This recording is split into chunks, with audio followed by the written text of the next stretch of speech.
بسم الله الرحمن الرحيم وكان عاقبتهما أنهما في النار خالدين فيها وذلك جزاء الظالمين يا أيها الذين آمنوا اتقوا الله ولتنظر نفس ما قدمت لغد واتقوا الله إن الله خبير بما تعملون ولا تكونوا كالذين نسوا الله فأنساهم أنفسهم أولئك هم الفاسقون لا يستوي أصحاب النار وأصحاب الجنة أصحاب الجنة هم الفائزون لو أنزلنا هذا القرآن على جبل لرأيته خاشعا متصدعا من خشية الله وتلك الأمثال نضربها للناس لعلهم يتفكرون والله الذي لا إله إلا هو عالم الغيب والشهادة هو الرحمن الرحيم هو الله الذي لا إله إلا هو الملك القدوس السلام المؤمن المهيمن العزيز الجبار المتكبر سبحان الله عما يشركون والله الخالق البارئ المصور له الأسماء الحسنى يسبح له ما في السماوات والأرض وهو العزيز الحكيم আপনাদের মাঝে এখন বক্তব্য রাখবেন জনাব মতিউর রহমান মাদানী সাহেব। السلام عليكم ورحمة الله وبركاته إن الحمد لله نحمده ونستعينه ونستغفره ونعوذ بالله من شرور أنفسنا ومن سيئات أعمالنا من يهده الله فلا مضل له ومن يضلل فلا هادي له وأشهد أن لا إله إلا الله وحده لا شريك له وأشهد أن محمدا عبده ورسوله صلى الله تعالى عليه وعلى آله وصحبه وسلم تسليما كثيرا أما بعد সম্মানিত ভাতৃমণ্ডলী, আল্লাহ রাব্বুল আলামিনের প্রশংসা এবং প্রিয় নবী সাল্লাল্লাহু আলাইহি সাল্লামের উপর সালাত ও সালামের পর আজ জুমাবার 10 রজব 1446 হিজরি মোতাবেক 10ই জানুয়ারি 2025 আমাদের ধারাবাহিক আলোচনা সংক্ষিপ্ত জাদুল মাদ থেকে পর্ব নম্বর 90 এর মাধ্যমে ইনশাআল্লাহ তাআলা এই দীর্ঘ সংক্ষিপ্ত জাদুল মাদ নামক কিতাব ইমাম শেখুল ইসলাম আহমদ আব্দুল্লাহ রাহিমাহুল্লাহ যেটিকে সংক্ষিপ্ত করেছেন মূল কিতাব জাদুল মাদ থেকে, যার লেখক হচ্ছেন ইমাম ইবনুল কাইয়িম রাহিমাহুল্লাহ। এই 90টি পর্বে আমরা ইনশাআল্লাহ তাআলা শেষ করব। এর আগের পর যেটি তাতেও ছিল বিষয়বস্তু বিবাহ সম্পর্কে রাসূলুল্লাহ সাল্লাল্লাহু আলাইহি ওয়াসাল্লামের আদর্শ, আর কিছু হুকুম আহকাম বিধিবিধান বর্ণনা করা হয়েছিল। আজকে কয়েকটি হুকুম আহকাম, আর তারপরে আলোচনার শেষ দিকে আমরা সংক্ষেপে বিয়ের জন্য কোন কোন বিষয়গুলি অত্যন্ত জরুরি, তাছাড়া বিয়ে হবে না, কোনগুলি ওয়াজিব যেগুলি না হলে বিয়ে অসম্পূর্ণ থাকবে, আর কোনগুলি সুন্নত, এই সংক্ষেপে কয়েকটি কথা শেষখানে আলোচনা করে আমরা আজকের দর্স শেষ করব। আল্লাহ রাব্বুল আলামিন যেন আমাদেরকে কোরআন সুন্নাহ অনুযায়ী জীবনের প্রতিটি কাজ পরিচালনা করার তৌফিক দান করেন। বিয়ে শাদীর ক্ষেত্রে মুসলিমদের মাঝে কুসংস্কার ঢুকে গেছে, সুন্নতি তরিকা কম আছে, আর বাপদাদার কুপ্রথা, শুধু প্রথা না কুপ্রথা, নাজায়েজ প্রথা, জুলম অত্যাচার আর বিদাত এসব সুন্নতের জায়গা দখল করে ফেলেছে, যার ফলে বিয়ের আসল রূপ মুসলিম সমাজের বিয়ে দেখে বোঝা যাবে না যে এটা কি আসলে ইসলামী বিয়ে না জাহিলিয়াত মিশানো বিয়ে। জি, যতক্ষণ পর্যন্ত কোরআন হাদিসের তরিকা না পড়বেন। জি, রাসূলুল্লাহ সাল্লাল্লাহু আলাইহি ওয়াসাল্লাম আমলের বিয়েকে যদি আজকালকার বিয়ে শাদীতে মিলান, তো বিয়ে শাদীতে যতগুলি কার্যক্রম হয়ে থাকে তার 4 আনাও আপনি কোরআন সুন্নায় পাবেন না, বাকি 12 আনায় হচ্ছে কুপ্রথা, না হয় জুলম অত্যাচার, আর না হইলে সেগুলি বেদাত, গুমরাহি, না হইলে অশ্লীলতা, নোংরামি নারী পুরুষের ইত্যাদি। যার ফলে বিয়ে শাদীর বিষয়টি জানতে হবে অত্যন্ত জরুরি। যেখানে বেশি ভুল সেটা সংশোধনের বেশি গুরুত্ব রাখে। যদি ভুল কম থাকে, হালকা ভুল থাকে, সেটা ভিন্ন বিষয়। হ্যাঁ, জানার গুরুত্ব অত নয় যত গুরুত্ব যে বড় বড় ভুল হচ্ছে, বড় বড় অন্যায় কাজ হচ্ছে। আর আসলে এই বিয়ে দেখে বোঝাই যায় না এটা আসলে ইসলামের বিয়ে না হিন্দুদের বিয়ের কাছাকাছি বিয়ে। আজকালকার অধিকাংশ বিয়ে শাদীগুলি একবারে হিন্দু অমুসলিমদের বিয়ের অনুষ্ঠানের কাছাকাছি। তাদের পাশাপাশি বাস করার কারণে অথবা মিডিয়ার কুপ্রভাবের কারণে আমরা প্রভাবিত হয়েছি বিজাতি থেকে। তো এতে কয়েকটি মাসাইল রয়েছে। তার মধ্যে একটি হচ্ছে যে কোনো একজন মেয়ের যদি বিবাহ দুইজন অলিতে পড়িয়ে দেয়, দুইজন অলি দুই জায়গায় পড়িয়ে দিয়েছে, তাহলে বলছে বিয়ে পড়ানোর জন্য একবারে অনুষ্ঠান বসাইতে হবে, অনুষ্ঠান বসাতে হবে, আর তারপরে সেখানে বরযাত্রী আসবে। এসব আসলে ইসলামে এমন কিছু নেই। দুইজন ওলি কী করে দুই জায়গায় বিয়ে পড়িয়ে দিচ্ছে? তার মানে দুইজন দুই জায়গায় আছে হয়তো। ধরুন দুই ভাই, একজন গ্রামে বাস করে, একজন শহরে বাস করে, একটা ভালো ছেলে পেয়েছে, আর তারপরে দুই ভাই বিয়ে পড়িয়ে দিয়েছে। মেয়ে বা বোন একটি, আর দুইজনে বিয়ে পড়িয়ে দিয়েছে। অথবা বাপ আছে আর দাদা আছে, মেয়ের বাবা আছে আর দাদা আছে। বাবা একটা ছেলের সাথে বিয়ে পড়েছে, ও দাদা দেখেছে একটা ছেলে খুব পছন্দ লেগেছে, হাত ছাড়া কথা, তাড়াতাড়ি বিয়ে দিতে হয়, নাহলে হাত ছাড়া হয়ে যাবে, ও বিয়ে পড়িয়ে দেয়। কী করবেন? দুজনে তো টানাটানি করবে একটা মেয়েকে নিয়ে। এসব দেখছেন কিন্তু দৃশ্য আজকাল, তাই না? আজকাল দেখছেন কিসের জন্য? নোংরামির জন্য। এক মেয়ে আড্ডা দিয়ে পড়াচ্ছে, একবার এখানে একবার ওইখানে, যার ফলে দুইজন টানা হাঁচড়া শুরু করে দিয়েছে। আবার এর বিপরীতও দেখছেন, এক পুরুষকে এনে দুই মহিলা টানা হাঁচড়া করছে এয়ারপোর্টে। দেখেছেন এগুলো? নোংরামি সব। যাই হোক, আসল মাসলে আসি। দুই ওলি যদি একটি মেয়ের বিয়ে দিয়ে দেয়, তাহলে কোনটা সাব্যস্ত থাকবে না? দুটাই বাতিল।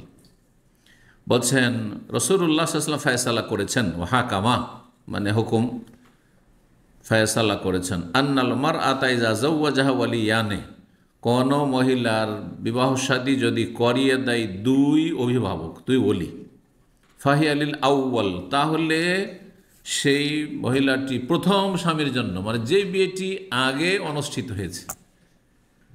একই দিনে যদি বিয়ে হয়ে থাকে তাহলে সময় দেখতে হবে যে কোন বিয়েটি আগে। একটি বিয়ে সকাল 8টার সময় হয়ে গেছে বা 10টার সময় হয়ে গেছে, আর একটি বিয়ে দুপুর 12টা বা আধা ঘন্টা পরে হয়েছে, তাহলে পরেরটা ক্যান্সেল, কারণ আর বিয়ের সুযোগ নেই। বিবাহিত মেয়ের বিয়ের আর কোনো সুযোগ নেই। আচ্ছা, এখানে প্রশ্ন থেকে যায়, ওলি দুইজন একই স্তরের না হয়ে যদি একজন কাছের একজন দূরের হয়, তখন বাবা থাকতে দাদা বিয়ে পড়াবে না, বাবা বেঁচে আছে ভাই বিয়ে পড়াতে পারেন না। বোঝা গেছে না? বাপ আছে বা আপন ভাই আছে, চাচা বিয়ে পড়াবে না। দূরের কেউ চাচা তো ভাই বিয়ে পড়াবে না, আপন ভাই আছে। আপন ভাই আছে তাহলে বই মাত্র সৎ ভাই বিয়ে পড়াবে না, কারণ সৎ ভাই দূরের, ঠিক না? দূরের ওলি আর কাছের ওলি, কে বেশি হক রাখে বিয়ে পড়াবার? কাছের ওলি, কাছের অভিভাবক। তো দুইজন ওলি যদি একই পর্যায়ের হয় আর দুইজনেই যদি বিয়ে পড়ে একটি মেয়ের, তখন আগের বিয়েটি সাব্যস্ত থাকবে। দুই ভাই দুই জায়গায়, এই জন্য উদাহরণ দেয়, দুই ভাই দুই জায়গায় বিয়ে দিয়ে দিয়েছে। ছেলে সাবালক, ছেলে মায়ের ওলি হইতে পারে না, এটাও মশলা জানে। আমাদের সমাজে হয়তো বিধবা বা তালাক প্রাপ্তা ছেলে সাবালক হয়েছে আর বিয়ে করে, মহিলারা রাজি হয় না বিয়ে করতে, কিন্তু শরীয়তে কোনো অসুবিধা নেই। 70-80 বছর বয়সে কোনো বুড়ি বিয়ে বসতে পারে, কোনো অসুবিধা আছে? কোনো আপত্তি নেই। বিয়ে তো শুধু স্বামী স্ত্রী মিলনের উদ্দেশ্য না, বিয়েতে বেশ কিছু উদ্দেশ্য আছে, ভালো উদ্দেশ্য। তার মধ্যে একটি হচ্ছে ভরণ পোষণের দায়িত্ব। একজন বুড়ি 70-80 বছরের, এখন ওর ভরণ পোষণ কে দেখবে? ভিক্ষা করে খেতে হবে। কোনো ভালো মানুষ যদি তাকে বিয়ে করতে চায়, যে একে রাখবো, এই বুড়িটাকে তো আমি বিয়ে করিনি, ওকে এর ভরণ পোষণ চালাবো, অসুবিধা আছে? সাবালক সাবালক ছেলে আছে, সাবালক ছেলেরা হয়তো ওই দায়িত্ব নিচ্ছে না, হতেও পারে এরকম। অথবা নিলেই কি হলো, যেইভাবে স্বামী স্ত্রীকে যত্ন করতে পারে, স্ত্রী স্বামীকে যত্ন করতে পারে, ছেলেরা পারবে, মেয়েরা পারবে, কেউ পারবে না দুনিয়াতে, কেউ পারবে না এত কাছাকাছি, এত একবারে স্পষ্ট বা ভাষায়, অথবা এইভাবে মানে যে এক কথায় সার্বিক ক্ষেত্রে যত্ন নেওয়ার ক্ষেত্রে স্বামী স্ত্রীর সম্পর্কটি এমন একটি সম্পর্ক যা আপনি সব কথা শেয়ার করতে পারছেন জীবনের, সে আপনার সাথে পারছে। এগুলো মায়ের সাথে করা যাবে না, বাবার সাথে করা যাবে না, ছেলে মেয়ের সাথে করা যাবে না, ভাই বোনের সাথে করা যাবে না, ঠিক না? প্রয়োজন হতে পারে কারণ, কোনো অসুবিধা নেই। তো দুইজন যদি একই পর্যায়ের হয় বলি বিয়ে পড়ায়, তাহলে আগের বিয়েটি সাব্যস্ত থাকবে, পরেরটি ক্যান্সেল, বাতিল, ফাসেদ। কিন্তু দুইজনের একজন কাছের আর একজন দূরের, কাছের যে সে হচ্ছে আসলে ওলি, কিন্তু দূরেরটা যদি বিয়ে পড়িয়ে দেয়,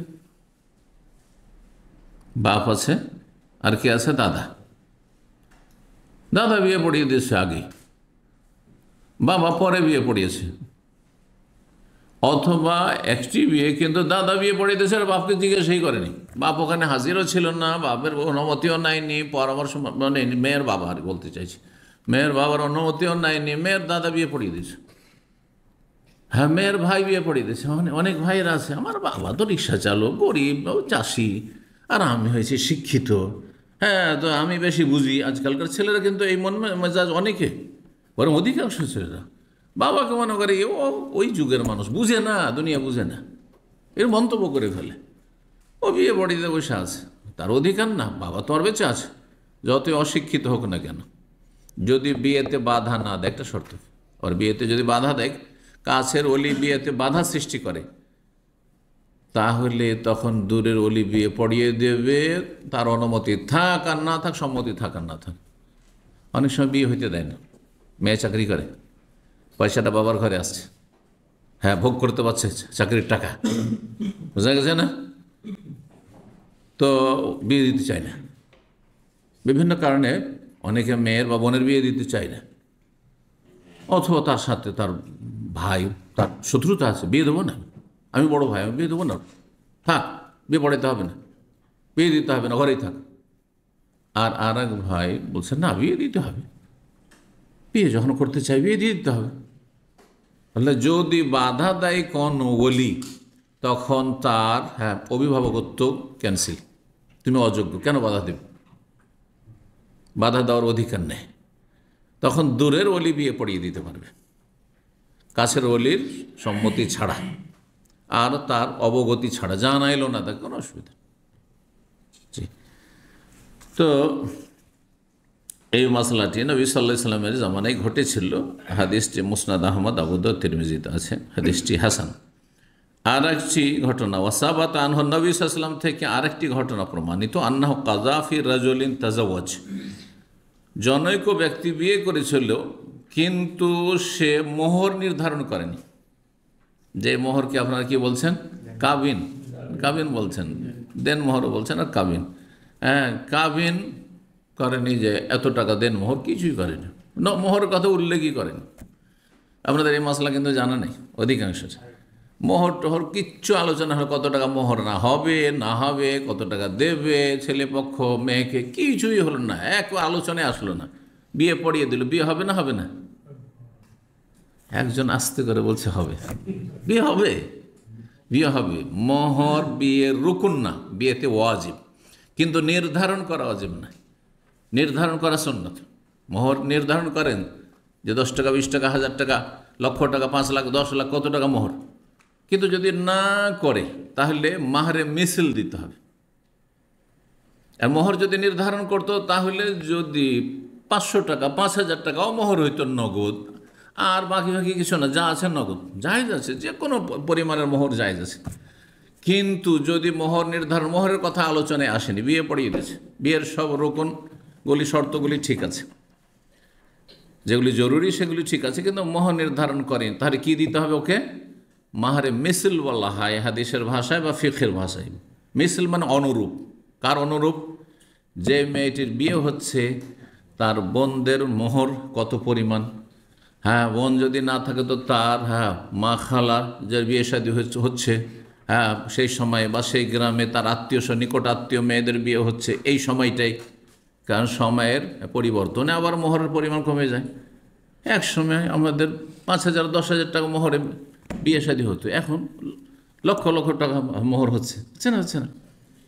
মাহারে মেসিল দেবে, বোনেরা থাকলে বোনদের মোহর কেমন, ফুফুরা থাকলে ফুফুদের মোহর কেমন, খালা আছে মায়ের আছে তাদের মোহর কেমন, চাচাতো বোনেরা তার আছে মোহর কেমন, সেই গ্রামে সাধারণত থাকে। এই মোহরের মিছিল তখন দিতে হবে। ওখানে গিয়ে ছেলেরও লস হইতে পারে আর মেয়েরও লস হইতে পারে। ধরেন ওই গ্রামে মোহরের পরিমাণ ওদের আত্মীয় স্বজন 5 লাখ করে, আর ও যদি মোহর নির্ধারণ করত তাহলে 50,000 হয়তো হয়ে যেত, 5 লাখ দিতে হয়তো। মোহরে মিছিল ওর বোনদের অন্য বোনদের এইরকম মোহর আছে।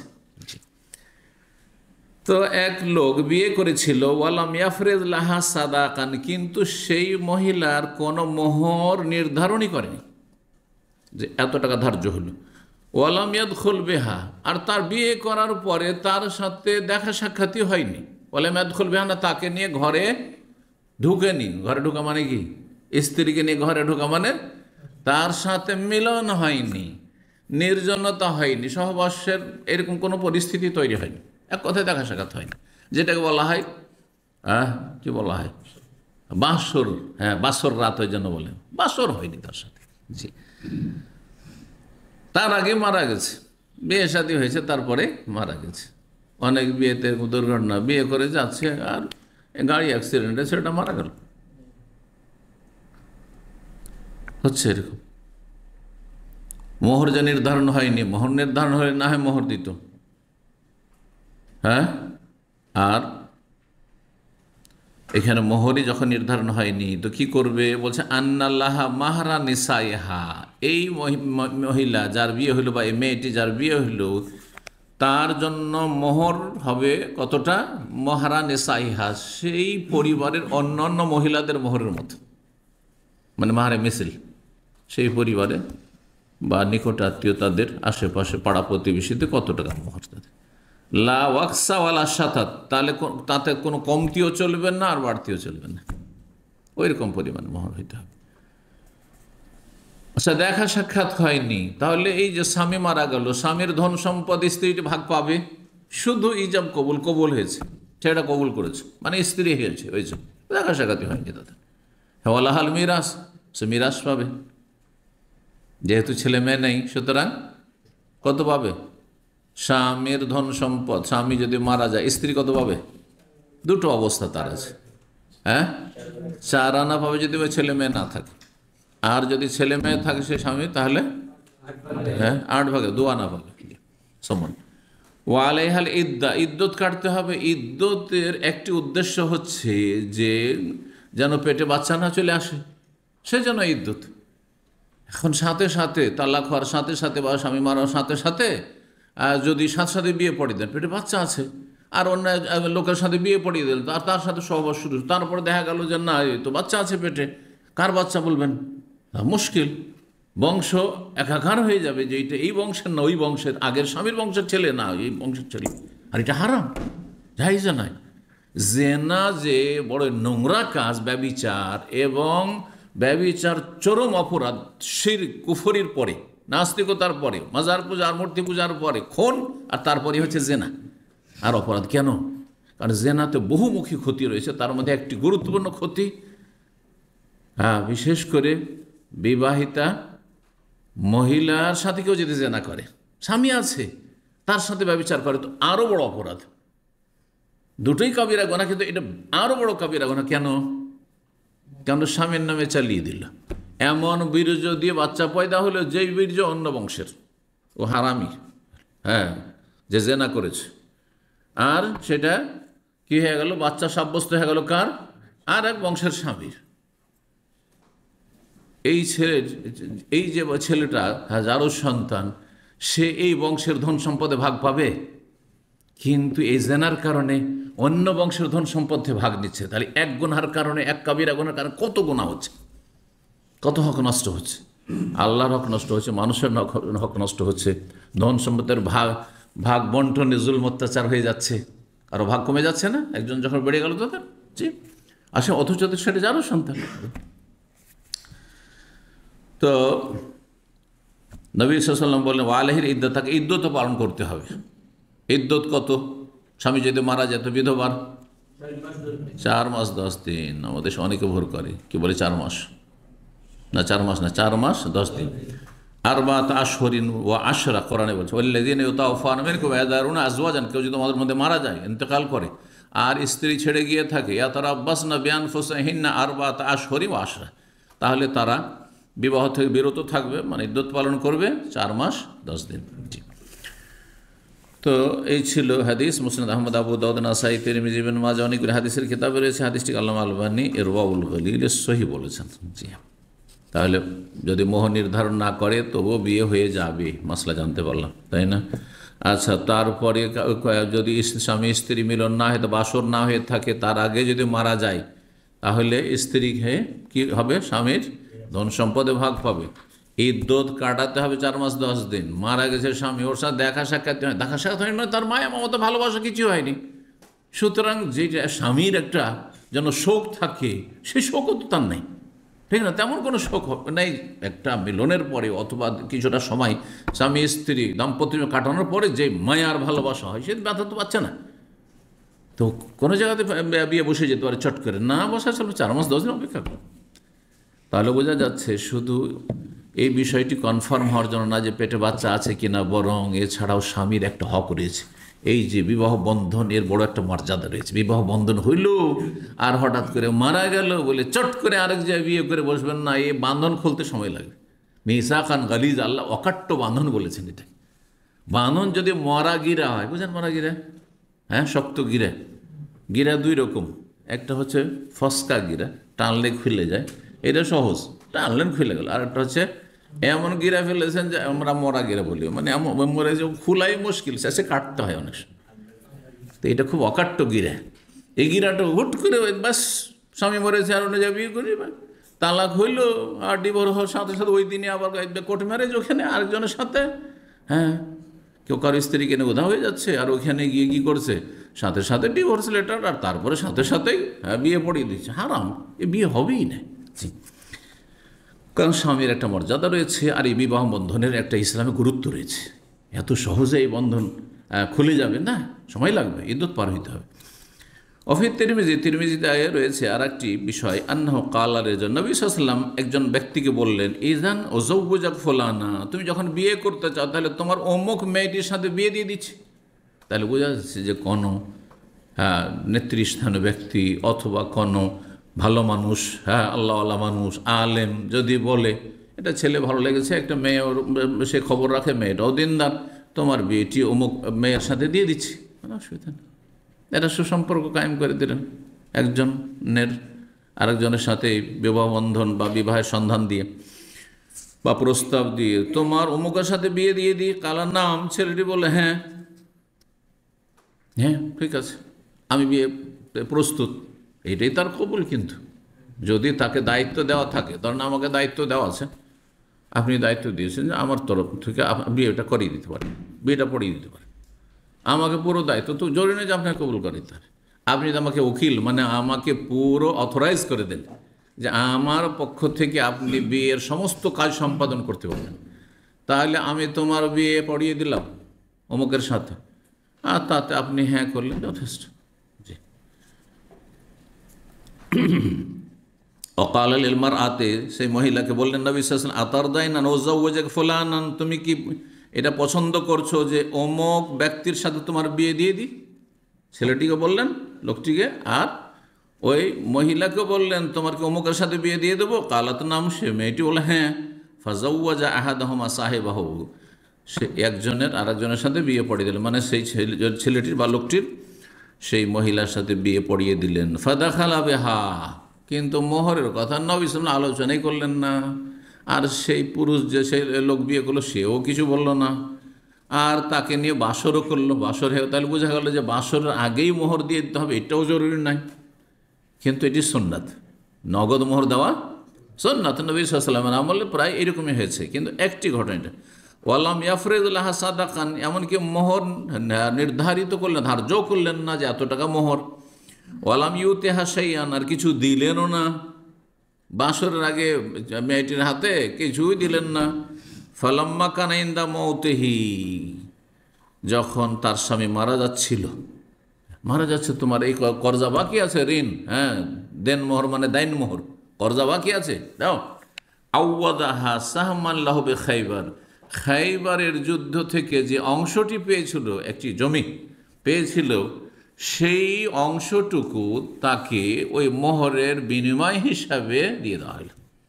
তাহলে মোহর আপনি জমি জায়গায় দিতে পারেন, আপনার স্ত্রীর মোহর বাকি আছে, 10 কাঠা জমি লিখে দিয়ে দিলাম, হ্যাঁ, অথবা খুব দামি জমি, আমি 1 কাঠা জমিতে হয়ে গেল, দিয়ে দিলাম, অসুবিধা নেই। বেশি দিয়ে দিলাম, যা ধার্য ছিল 1 লাখ টাকা মানে 5 লাখ টাকার 10 লাখ টাকা দিয়ে দিলাম, অসুবিধা নেই, যাই যাচ্ছে।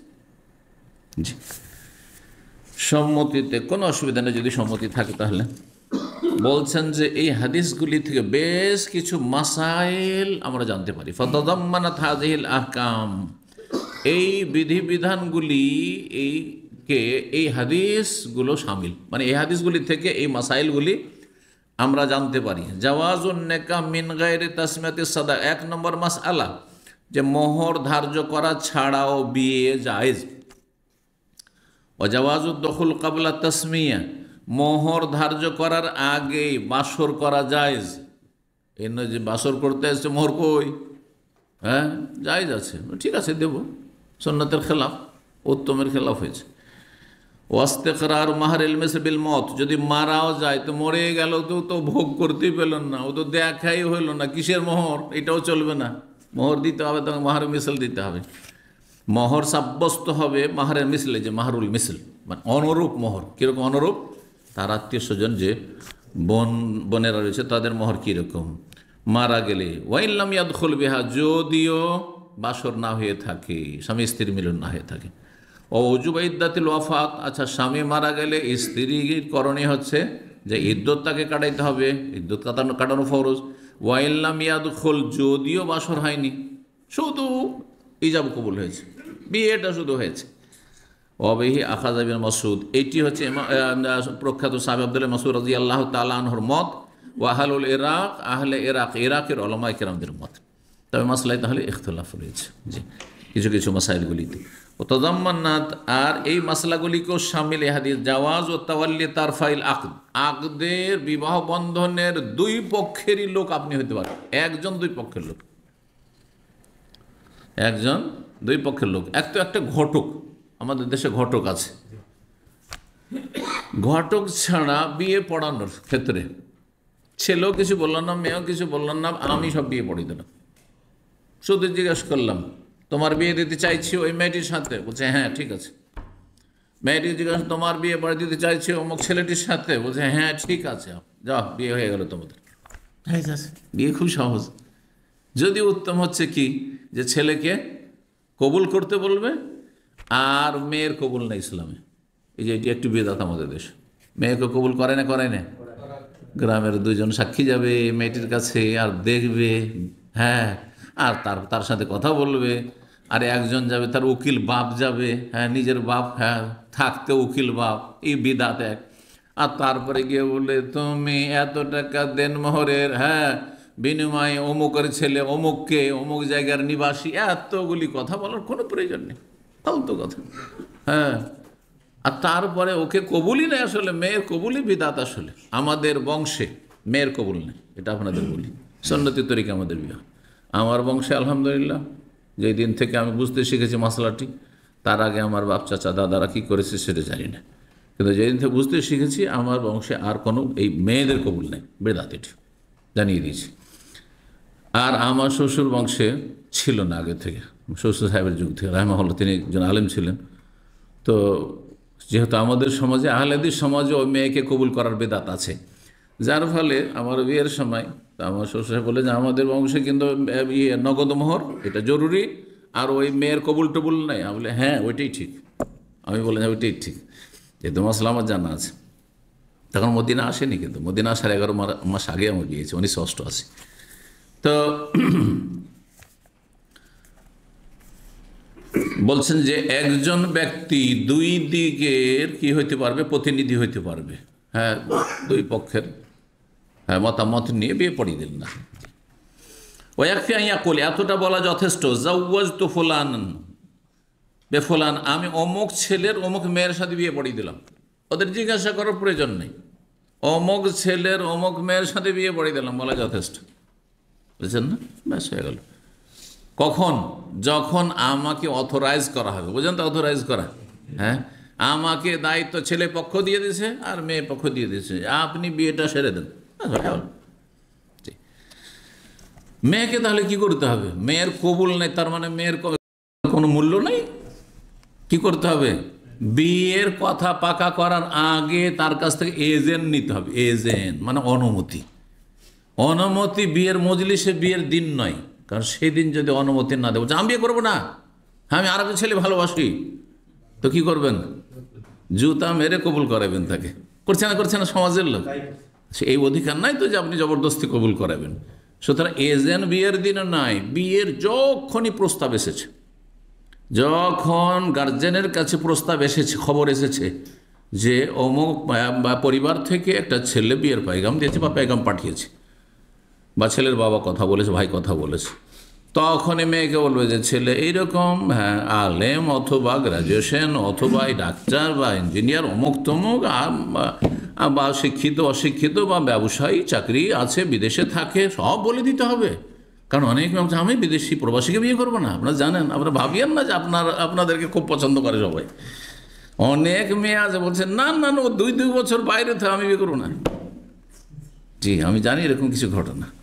আবার কিছু মেয়ে আছে না, ও বিদেশি বিয়ে করতে চায়, কারণ বিদেশের একটু হাওয়া পাবে, হ্যাঁ, বিদেশের হাদিয়া তোহফা আবহাওয়া পাবে। অনেকেই আপনার সেনাবাহিনীর চাকরি করা লোক আর পুলিশ পালিশ সবকে বিয়ে করতে চায় না, না না না আমি বিয়ে করবো না, সবকে বিয়ে করবো না। হ্যাঁ, অনেকে আছে এরকম। সুতরাং এই ক্ষেত্রে পুরো তার এখতিয়ার তো বলে দিতে হবে যে সে সেনাবাহিনীতে চাকরি করে, সে এই কাজ করে, সে শিপে চাকরি করে, পানি জাহাজে চাইবে না, সে উড়োজাহাজে চাকরি করে, চাইবে না হয়তো যে রাত দিন সে উড়োজাহাজে ঘুরবে। হ্যাঁ হ্যাঁ, রিস্কি জীবন হইতে পারে। মানে স্বাধীনতা, প্রত্যেকের স্বাধীনতা আছে, যেমন ছেলের স্বাধীনতা আছে চয়েসের ক্ষেত্রে, মেয়ের স্বাধীনতা আছে, কিন্তু কথা পাকা হওয়ার আগে। পাকা করার পরে অনুমতি, এটি হারাম কাজ, বেদাতি কাজ। তো যাই হোক, কথা লম্বা হয়ে যাচ্ছে। এতটাই যথেষ্ট যে কোনো এক ব্যক্তি যদি বলে অমুক ছেলের অমুক মেয়ের সাথে বিয়ে দিয়ে দিলাম। আর একটা মাসলা, যদি কোনো ব্যক্তির 4-এর বেশি একই সময় স্ত্রী থাকে, মাসলা জানতো না, 5টা 6টা বিয়ে করে বসে আছে একই টাইমে, তাহলে কি হবে? একটা অপশন হচ্ছে যে আগের 4টা রাখো, 5 নম্বরটা ক্যান্সেল, ঠিক না? কে বলতে পারে? এইটা একজন মুসলিম যখন করবে। কিন্তু নবী করিম সাল্লাল্লাহু আলাইহি ওয়াসাল্লাম আমলে জাহিলি যুগের বিয়ে ওগুলো ছিল, জাহিলি যুগের বিয়ে। হ্যাঁ, তো জাহিলি যুগের বিয়ে ইসলামে কিন্তু সাব্যস্ত রাখা হয়েছে। সাহাবীগণ যখন স্বামী স্ত্রী ইসলাম গ্রহণ করতেন, তখন তাদেরকে বিয়ের নবায়ন করা হইতো যে তোমাদের তো এই কুফরি তরিকায় বিয়ে হয়েছে। এখন এক হিন্দু ধরেন, তার হিন্দু ধর্মের তরিকা মন্দিরে বা চার্চে খ্রিস্টান বিয়ে করেছে, স্বামী স্ত্রী বিয়ে বসেছে, আর তারপর মুসলমান হলো, না না না ওইসব বিয়ে হয়নি, ওতে ইজাব নাই, কবুল নাই, মোহর নাই, কিচ্ছু নাই, চলো নতুন করে বিয়ে পড়াই করতে হবে না, কোনো প্রয়োজন নেই। জাহিলিয়াতের সমস্ত বিয়েকে নবী সাল্লাল্লাহু আলাইহি ওয়াসাল্লাম সাব্যস্ত রেখেছেন, নতুন করে কারো বিয়ের নবায়ন করেননি। এটা একটা গুরুত্বপূর্ণ মাসলা। তো আগে থেকে জাহিলিয়াতে ছিল, ইসলামের বাইরে ছিল, ইসলাম কবুল করেছে একজন হিন্দু, তার 5 জন স্ত্রী, তাহলে তাকে কি বলা হবে? এই 5 জনের 4 জন তুমি চয়েস করো, হ্যাঁ, তার মধ্যে একজনকে মাইনাস করো, বাধ্যতামূলক। এটা চলবে না আমি 5 জনকে রাখবো আবার মুসলমান হয়ে থাকবো, না, চলবে না। ও আমার আমান আসলামা, এমন একজন ব্যক্তিকে নির্দেশ দিল রাসূলুল্লাহ যে ইসলাম কবুল করেছিল, মানে মুসলিম সে, ও তাহতাহু আকসার মিন আরবা, আর তার 4-এর অধিক স্ত্রী ছিল, আই আখতার মিনহুন্না আরবান, এই যে 4-এর বেশি তোমার কাছে স্ত্রী আছে তার মধ্যে থেকে 4 জনকে তুমি বাছাই করে নাও, 4 জনকে তুমি বাছাই করে নাও। বরং সুবহানাল্লাহ, গাইলান নামক এক ব্যক্তি, হাদিস তিরমিজিতে রয়েছে, মুসনাদ আহমদে রয়েছে, ইবনে মাজাহ আর কয়েকটি হাদিসের কিতাবে রয়েছে, আল্লামা আল হাদিসটিকে সহিহ বলেছেন। গাইলান নামক এক ব্যক্তি ইসলাম কবুল করলেন, ওয়া তাহতাহু 10 নিসওয়া, তার 10টি স্ত্রী ছিল। হ্যাঁ, অমুসলিমদের ইতিহাসে আপনি হিন্দুদের প্রাচীন যুগের ইতিহাস পড়েন, হ্যাঁ, তাদের শত শত স্ত্রী ছিল, হাজার হাজার স্ত্রী ছিল। হ্যাঁ, আমাদের ইসলামে 4টে স্ত্রীর অনুমতি দেওয়া হয়েছে, 4-এর বেশি নয়, তাও শর্ত সাপেক্ষ। ইমানি শক্তি, হ্যাঁ, শারীরিক শক্তি, আর্থিক শক্তি, 3 শক্তি থাকলে। আর তার উপর অমুসলিমদের কি সমালোচনা, আরে তোমাদের পূর্বপুরুষকে দেখো, হাজার হাজার নারীদের ইজ্জত নিয়ে খেলা করেছে, এইসব কেন করেছে? তারপরে বাল্য বিবাহ নিয়ে সমালোচনা করে। তাদের দেখেন যে রবীন্দ্রনাথ ঠাকুর কত বছর মেয়েকে বিয়ে করেছে, দেখেন ইতিহাস পড়ে, তাহলে বুঝতে পারবেন। নাবালিকা বিয়ে তো এই কাল, আমরা ছোটকালে দেখছি নাবালিকা মেয়েদের 10 বছর 8 বছরের মেয়েদের হিন্দুদের মধ্যে বিয়ে হইত, আমরা ছোটকালে দেখেছি। জি, আজকে থেকে 40-50 বছর আগে দেখেছি। এখন একটু কমে এসছে হয়তো, কারণ এখন যেহেতু লেখাপড়ামুখী হয়েছে, হিন্দু হোক আর মুসলিম হোক, সেই জন্য লেখাপড়ার জন্য না, মেয়ে লেখাপড়া করছে, এখন কি বিয়ের বয়স হয়েছে। কিন্তু তখন দেখতাম গ্রামে গঞ্জে হিন্দুদের মেয়ে 8 বছর 10 বছর আমি বিয়ে দিয়ে বসে আছে। আমার এক ক্লাস জনের একটি মেয়ে পড়াশোনা করতো, আমাদের গ্রামের, ক্লাস 2-এ পড়তো, আমি 3-তে পড়তাম। ক্লাস 2-এ বয়স কত থাকে চিন্তা করুন, 6 বছরে ক্লাস 1, তাহলে 7-8 বছর বয়স, 7 বছর 8 বছর বয়স মেয়ের বিয়ে হয়েছে। বিয়ে হওয়ার পরে কয়েক বছর স্কুলে গেছে, যতদিন শ্বশুর বাড়ি না গেছে 2-3 বছর, তারপর তখন প্রাইমারি ক্লাস 4 শেষ, শ্বশুর বাড়ি চলে গেল। তাও সাবালিকা তেমন হয়নি, 10 বছর হয়তো, 11 বছর বয়স আমাদের দেখা গেল। তাহলে এই যে নবী সাল্লাল্লাহু আলাইহি ওয়াসাল্লাম কেন আয়েশাকে শুধু বিয়ে করলেন, এর বিরুদ্ধে অভিযোগ, তোমাদের ঘরের খোঁজ খবর নিয়ে দেখো। জি, সুতরাং প্রাচীন যুগে আসলে বাল্যবিবাহ ছিল, প্রচলন ছিল, এটাকে কোনো রকমের এমন কোনো আপত্তিকর মনে করা হতো না। তারপরে বহু বিবাহ ছিল, প্রতিটি ধর্মে বহু বিবাহ ছিল। এই জন্য সুলাইমান আলাইহিস সালাম একদিন কি বললেন, হাদিস মনে আছে, আজকে আমি 100 জন আমার স্ত্রী, তাদের প্রত্যেকের সাথে মিলন করব, সহবাস করব, আর আল্লাহর কাছে আশা রাখি যে তারা প্রত্যেকেই, কিন্তু ইনশাআল্লাহ বলতে ভুলে গেছে, হ্যাঁ, তারা প্রত্যেকে এক একটা করে সন্তান দেবে, আর তারা সবাই আল্লাহর রাস্তায় কি করবে, জিহাদ। কোথায় বোঝার? সুলাইমান আলাইহিস সালাম, হ্যাঁ, সুলাইমান আলাইহিস সালাম বনি ইসরায়েলদের নবী, না আমাদেরও নবী, কিন্তু বনি ইসরায়েলদের নবী, বনি ইসরায়েল বংশের নবী, তাদের ধর্মে জিহাদ ছিল। তাহলে আজকাল ইহুদিরা, খ্রিস্টানরা যে বলছে যে জেহাদ মানে হচ্ছে সন্ত্রাস, জেহাদ মানে টেরোরিজম, হ্যাঁ, তাহলে আগে তাদের ফতোয়া লাগাইতে হবে। দাউদ সুলাইমান তারা জিহাদ করেছেন, করেননি? তাহলে জেহাদ যদি ন্যায্য অধিকার প্রতিষ্ঠার জন্য আর শান্তি প্রতিষ্ঠার জন্য লড়াই হয়, তাহলে স্বাধীনতা লড়াইগুলো কিসের? স্বাধীনতা আন্দোলন কিসের? এটা স্বীকৃত না রাষ্ট্রীয়ভাবে? অবশ্যই সেটা। তো ঠিক ওই রকমই জেহাদের বিষয়টি। জেহাদ আসলে সন্ত্রাস হচ্ছে নিরীহ মানুষদেরকে ভীত সন্ত্রাস্ত করা। মানুষ সাদা মানুষ, সাধারণ মানুষ আর নিরীহ মানুষ, তাদেরকেও যদি ভয় দেখান, এটা হারাম। জি, তো যাই কথা না বাড়িয়ে কি বলছিলাম, ইসলাম গ্রহণ করেছিল, হ্যাঁ, তার 10 জন স্ত্রী ছিল।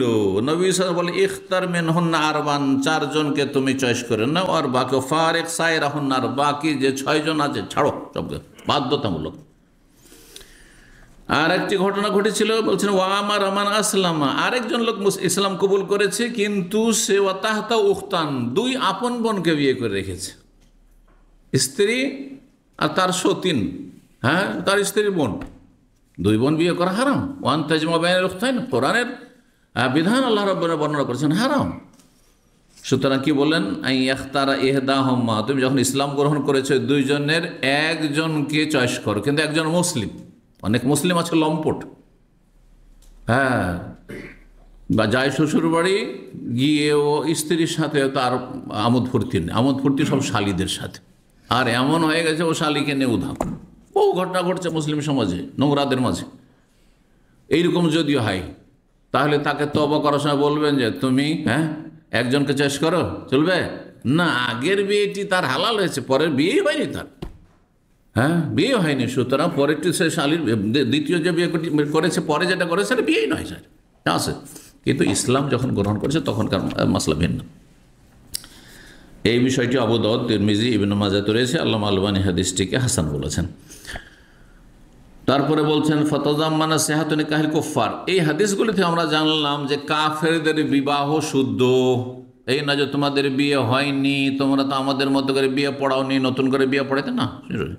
ওয়া আন্নাহু ইয়াখতারু মান ইয়াশা মিনাস সাওয়াবিক ওয়াল লাওয়াহিক, আর যদি তাদের 4-এর বেশি স্ত্রী থাকে তাহলে আগেরটাও নিতে পারে, পরেরটাও নিতে পারে, কিন্তু 4টাই নিতে হবে। ওয়া কাউলুল জমহুর, এটা হচ্ছে অধিকাংশ ওলামাদের মত। তবে আরেকটি মত হচ্ছে যে না, আগেরগুলো শুধু জি, আর পরে যে 4-এর পরে যে 5ম, 6ষ্ঠ এইভাবে যে বিয়েগুলো হয়েছে সেগুলি বাতিল। ও জাকারা তিরমিজি হাদিসটি উল্লেখ করেছেন এবং হাসান বলেছেন। বলছেন আরেকটি হাদিসে, আন্নাল আবদা ইজা তাজাওয়াজা বিগাইরি ইজনি মাওয়ালি, কোন দাস, যখন দাস প্রথা ছিল, আজকাল নাই, এই মাসলার প্রয়োজন এখন নেই, কিন্তু জেনে রাখা ভালো। এবং সর্বশেষ মাসলা এটি, একজন দাস যদি তার মনিবের অনুমতি ছাড়া, মালিকের অনুমতি ছাড়া বিয়ে করে নিয়েছে, মালিক মানে আজকালকার কফিল না, কারণ আমরা যারা কফিলের আন্ডারে থাকছে দাস না, আমরা স্বাধীন মানুষ। আজকাল সবাই স্বাধীন, একটা পথের ফকিরও স্বাধীন, ঠিক না? দাসত্ব প্রথা বা দাস প্রথা নেই, কিন্তু দাস হচ্ছে যাদেরকে পণ্যের মতো কেনা বেচা করা হইতো, আর যারা জেহাদের মাধ্যমে লব্ধ হইতো মুসলিমদের কাছে। তো মালিকের অনুমতি ছাড়া বিয়ে করতে পারবে, কারণ পুরো সময়টা তো তাকে মনিবকে দিতে হবে, মনিব যেখানে কাজে লাগবে সেখানে যেতে হবে, তাহলে বিয়ে করবে তো সময় দিবে কোত্থেকে? কিন্তু অনুমতি যদি নেই, তাহলে যখন মালিক অনুমতি দিয়েছে তাহলে তাকে সময় দিতে হবে, যে স্ত্রীর সাথে যোগাযোগ রাখার জন্য বা তাকে সময় দেওয়ার জন্য। তো বলছেন যে বিনা অনুমতি, মালিকের বিনা অনুমতিতে কোনো দাস যদি বিয়ে করে নেয় ফাহু আহের, তাহলে সে জেনাকারী বলে সাব্যস্ত হবে। জি, হাদিস তিরমিজিতে রয়েছে, মুসনাদ আহমদ, আবু দাউদ রয়েছে, জাবের রাদিয়াল্লাহু আনহু বর্ণনা করেছেন, হাদিসটিকে আল্লামা আলবানী হাসান বলেছেন। এখানে আজকের আলোচনা শেষ হচ্ছে, আর তার সাথে যেহেতু একটু সময় আছে, আর যেমনটা বললাম যে সংক্ষেপে বিয়ের জন্য যেসব বিষয়গুলি করণীয় সংক্ষেপে বলি। বিয়ের ক্ষেত্রে ঠিক অন্যান্য ইবাদত বন্দেগীর ক্ষেত্রে যেমন বা অন্যান্য মাসলার ক্ষেত্রে প্রতিটি বিষয়ে কিছু আছে রুকুন মানে ফরজ, আর কিছু আছে শর্ত, আর কিছু আছে ওয়াজিব, আর বাকিগুলো হচ্ছে সুন্নাত। এর অতিরিক্ত যদি করেন তো বেদাত বা নাজায়েজ। ঠিক বিয়ের ক্ষেত্রে এরকম, যেমন নামাজের ক্ষেত্রে, নামাজের রুকুন কয়টি? 14টি। শর্ত আছে, নামাজের জন্য কিছু শর্ত আছে, তারপরে নামাজের কিছু ওয়াজিব আছে, আর তারপরে বাকি সবগুলি যেগুলি করণীয় সেগুলি সুন্নাত।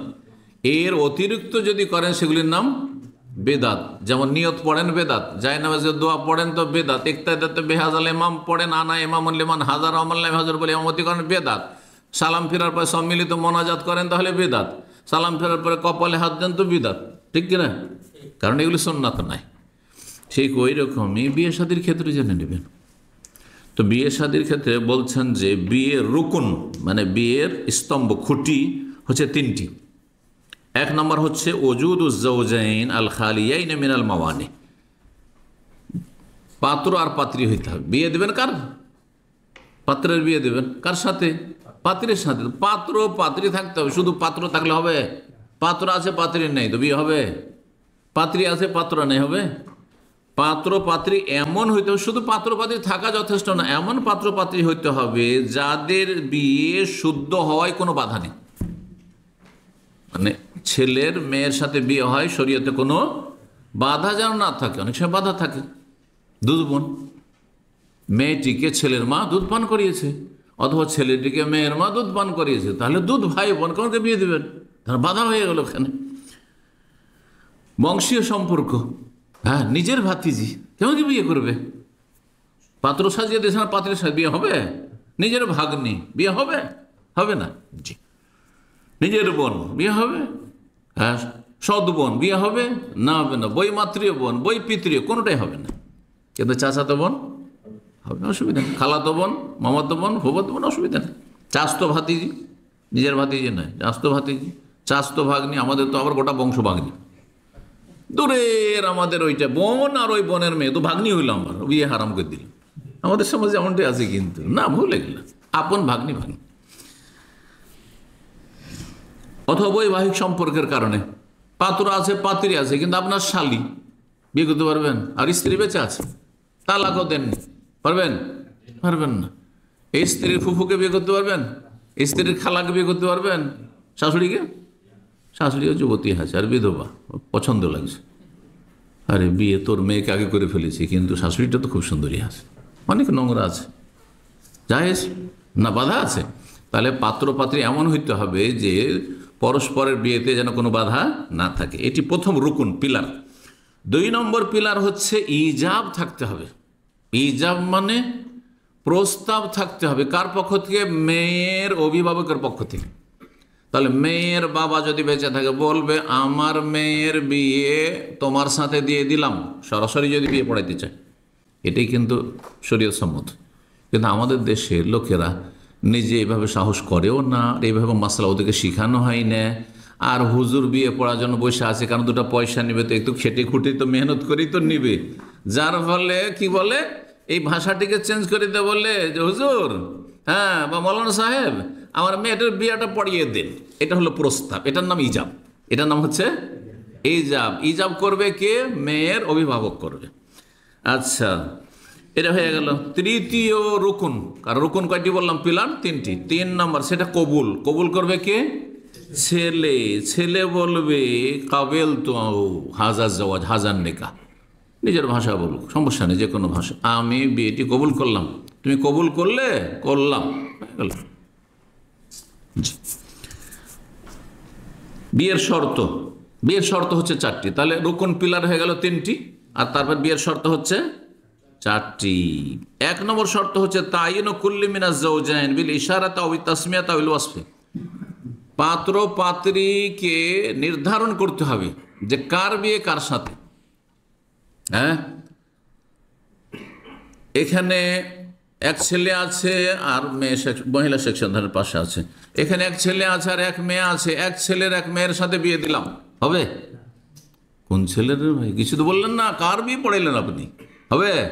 কোন মেয়ের সাথে বিয়ে পড়াইলেন? যদি বলি যে তোমার বিয়ে পড়াইলাম, এখানে যে মহিলা সেকশনে আছে কয়েকটি মেয়ে আছে, তার একটি মেয়ের সাথে, হবে না? হবে না। হ্যাঁ, তার নির্ধারিত করতে হবে, এটা শর্ত। কিভাবে নির্ধারিত করতে হবে? হয় নাম বলে। নাম বলা শর্ত না।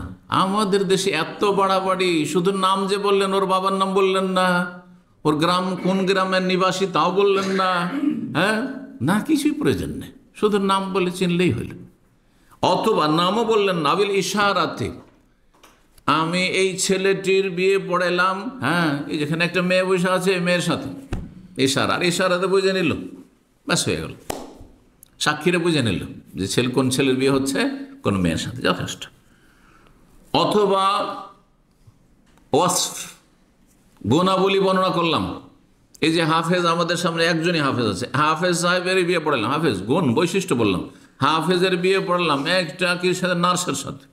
নার্স একজনই আছে, তাও চলবে, নির্ধারণ হয়ে গেল। তাই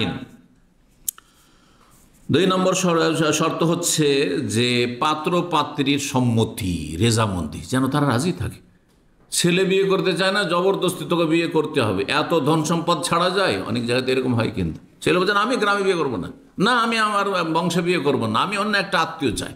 বলছেন না, এতগুলো জমি যায়, একটাই মেয়ে শুধু আমার ভাইয়ের, আর 50 বিঘা 100 বিঘা জমি আছে, এত দামি দামি তার জায়গা আছে, তার ছাড়া যাবে না, জবরদস্তি বিয়ে হবে না। বিয়ে এইরকম মেয়ের উপরে যদি জবরদস্তি হয়, মেয়ের কোথাও প্রেম আছে, ও চায় অন্য ছেলেকে, হ্যাঁ, জবরদস্তি করে বিয়ে পড়িয়ে দিচ্ছে। আচ্ছা, বিয়েটা পড়িয়ে তো দিই, 2-4 দিন যখন স্বামীর সাথে থাকবে তখন ও আগেরটাকে ভুলে যাবে।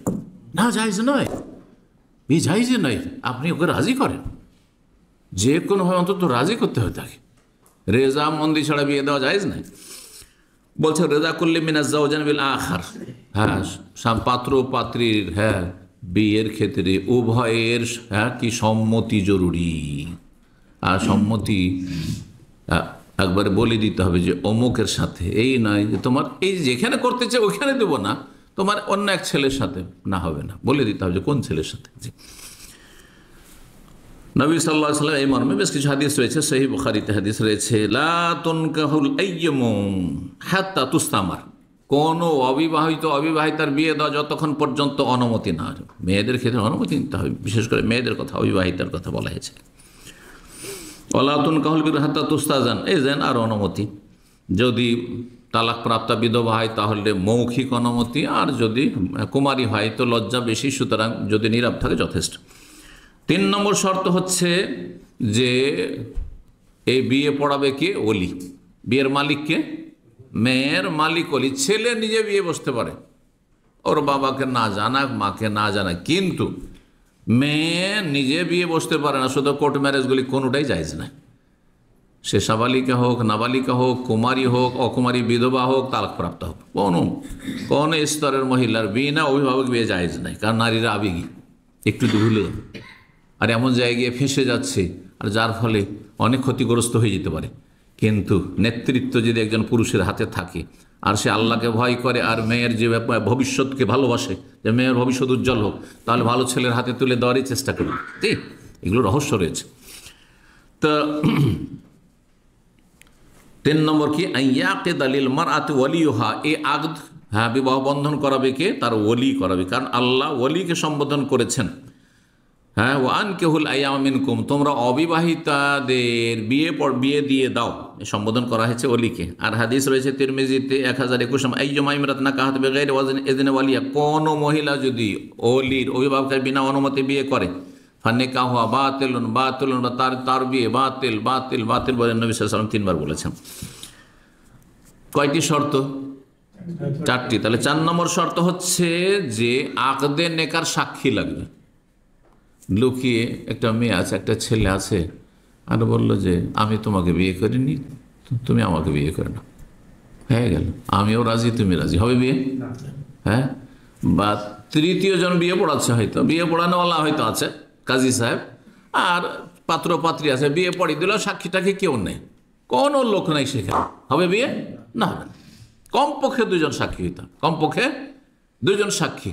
সাক্ষী যদি নির্ধারণ না করে, তাহলে সেখানে উপস্থিতি আছে, ধরেন আপনারা সবাই আছেন, সবাই সাক্ষী, আপনাদের সাক্ষীর নাম উল্লেখ করি আর নাই করি, আপনারা সবাই সাক্ষী দেখছেন এখানে বিয়ে হচ্ছে, এটাও সাক্ষী একটা। জি, কিন্তু তারা মুসলিম হবে, তারা নামাজি হবে, তারা যেন পাপিষ্ট ফাসিক না হয়, জি, কাফের না হয়। তো বলছেন যে শাহাদ আল আকদিন নেকাহ, আকদিন নেকাহ, বিবাহ বন্ধনের জন্য সাক্ষী থাকতে হবে। তাবরানীতে হাদিস রয়েছে, আল্লামা আলবানী সহিহ বলেছেন, লা নিকাহ ইল্লা বিওয়ালিইন ওয়া শাহিদাইনি, কোন বিয়ে হবে না ওলি ছাড়া, অভিভাবক ছাড়া, আর 2 সাক্ষী ছাড়া, 2 সাক্ষী ছাড়া। তার সাথে যদি বিয়ের ঘোষণা করে, আলেনুন নিকাহ, বিয়ের ঘোষণা করে, শুধু 2 জন মাত্র জানলো, 2 জন বিয়ে বসলো, আর 1 জন বিয়ে পড়ালো, হ্যাঁ হ্যাঁ, অভিভাবক আর 2 জন সাক্ষী, টোটাল কয়জন থাকলো? 2 সাক্ষী, 2 জন পাত্র পাত্রী, আর 1 জন অভিভাবক, কয়জন? 5 জন। এটা সর্বনিম্ন বিয়ে। কিন্তু কিছু ওলামাদের কাছে ওয়াজিব, আর অধিকাংশ ওলামাদের কাছে সুন্নত হচ্ছে, সুন্নতে মুআক্কাদা, যে বিয়ের ঘোষণা করে, গ্রামবাসী জানুক যে এই ছেলের অমুক মেয়ের সাথে বিয়ে হয়েছে, না হলে অনেক সময়, হ্যাঁ, ক্ষতির সম্মুখীন হতে পারেন। ধরেন একটা মেয়েকে নিয়ে একটা ছেলে চলে যাচ্ছে, আর গ্রামবাসী জানে না যে বিয়ে হয়েছে, কেউ জানে না, ওই 2 জন সাক্ষী দিয়ে ও বাইরে কোথাও বিয়ে করে নিয়েছে, কোর্টে 2 জন সাক্ষী নেই, গ্রামের লোক জানে না, আরে আমাদের গ্রামের এই মেয়েকে নিয়ে এই ছেলে কোথাও ঘুরে বেড়াচ্ছে, লাগাও ওকে গণপুটি, না হইতে পারে না, পারে না, মেরেই ফেলে দিতে পারে। কিসের জন্য? ওই যে এলানুন নেকা, নেকার ঘোষণা করেন। এলানের নেকা খুব গুরুত্বপূর্ণ জিনিস। আল্লামা আলবানী হাদিসটি হাসান বলছেন, মুসনাদ আহমদ হাদিস রয়েছে।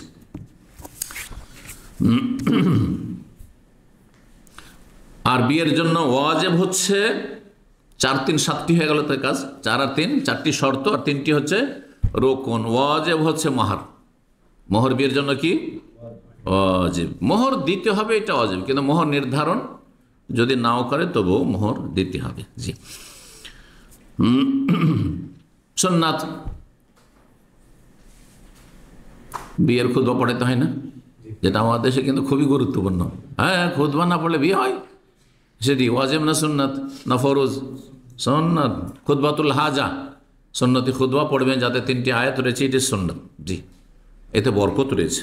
বিয়ের জন্য ওলিমা করা, ওলিমা করা সুন্নাতে মুআক্কাদা, ওয়াজিব নয়। ওলিমার দাওয়াত কবুল করা ওয়াজিব, যদি কেউ দাওয়াত দিয়ে দেয় পারলে, কিন্তু ওলিমা করা হচ্ছে সুন্নাতে মুআক্কাদা। আর নগদ মোহর, সাথে সাথে ক্যাশ, এত টাকা মোহর, এখনই জমি লিখে দিয়ে দিলাম, বিয়ে করলাম, নগদ মোহর, সুন্নাত এটি। তারপর আর একটি সুন্নত হচ্ছে বিয়ের আগে পাত্র যেন পাত্রীকে দেখে নেয়। এতে হবে কি, হ্যাঁ, তালাকের সম্ভাবনা অনেকটা কমে যাবে। দেখে শুনে বিয়ে করেছে, আর না দেখে বিয়ে করেছে, বাবা বলেছে মা বলেছে একটা মেয়ে খুব সুন্দরী আছে, খুব ভালো আছে, বিয়ে করেছে, আর বিয়ে করার পরে দেখছে যেন ওই তো কালো, আমার পছন্দ না, আমি তো এরকম চাইনি, খাটো আমি তো চাইনি, না না না এইরকম কোয়ালিটির আমি মেয়ে চাইনি, না করে দিতে পারে, ক্ষতির শিকার হইতে পারে, ক্ষতিগ্রস্ত যে কেউ হইতে পারে, ছেলে পক্ষ হইতে পারে, মেয়ে পক্ষ। সুতরাং পাত্র পাত্রীকে দেখে নেবে আর তারপর বিয়ে করবে, এটি হচ্ছে সুন্নাত। এখানে আজকের আলোচনা শেষ করছি। ওয়া জাযাকুমুল্লাহু খাইরান। আল্লাহ রাব্বুল আপনাদের ভালো করুন এবং আমাদের দীর্ঘ যে ধারাবাহিক দর্শ 90টি পর্বে শেষ হলো, আর সর্বশেষ বিয়ের 2টি পর্ব আলোচনা হলো। আল্লাহ রাব্বুল এই সমস্ত ইলম থেকে, জ্ঞান থেকে আমাদের সকলকে উপকৃত হওয়ার তৌফিক দান করেন এবং এই সব আলোচনাগুলিতে আল্লাহ যেন বরকত দান করেন এবং যেসব ভাইরা এতে অংশ নিয়েছেন দীর্ঘ সময় ধরে, যে যখনই অংশ নিয়েছেন, আল্লাহ আপনাদের জীবনে যেন সার্বিক দিক থেকে বরকত দান করেন, সুস্থ রাখেন, নিরাপদ রাখেন, বালা মুসিবত থেকে হেফাজতে রাখেন, দিন দুনিয়ার সার্বিক কল্যাণ দান করেন এবং আখিরাতের আযাব থেকে আল্লাহ রক্ষা করেন, কবর আযাব থেকে রক্ষা করেন, হেদায়েতের উপর প্রতিষ্ঠিত রাখেন এবং শান্তির জীবন যেন দান করেন। ওয়া জাযাকুমুল্লাহু খাইরান ওয়া সাল্লাল্লাহু আলা নবিয়িনা মুহাম্মদ ওয়া আলা আলিহি ওয়া সাহবিহি আজমাইন। والمسلمات والمؤمنين والمؤمنات والقانتين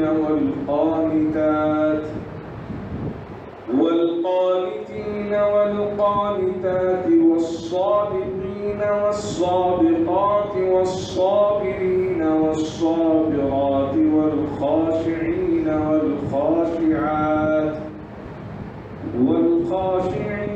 والخاشعات والمتصدقين والمتصدقات والصائمين والصائمات والحافظين فروجهم